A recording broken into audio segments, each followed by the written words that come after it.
මම ශිෂ්‍යත්වයෙන් ෆේල්.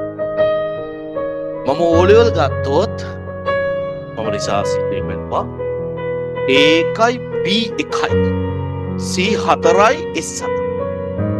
මම තමයි අපේ පන්තියේ 30ක් හිටියා 30 වෙනිදා. ශිෂ්‍යත්වයෙන් ෆේල්.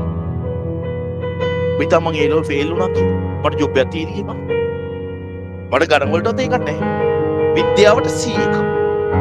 සිංහල C1. ඉංග්‍රීසි S. හරිනේ. මම බැරි වෙලාවත් ෆේල් වුණා නම් A level හරි. මම කොහෙද ඉඳිලා? මම කම්බයින්ඩ් වලට ඒකක් දාලා මම කැම්පස් එකට යන්නම්. ඔබට යන්න බෑ කියලා. මං වගේ මෝඩේ කියන්න මං අවංකවම කියන්න. ඔබට යන්න බෑ කියන්නේ.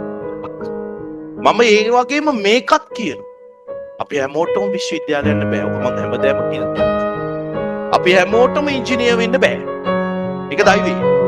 අපි හැමෝටම කැම්පස් යන්න බෑ. හැබැයි අපි හැමෝටම අදුදේ පාස් වෙන්න. දැන් උඹලා ජීවිතේ සල්ලි හම්බ කරයි කවදා හරි කොහොම හරි. හැබැයි පාස්. මගේ මතේ එච්චරයි. මම හැමදාම කියන්නේ පාස් වෙන්න.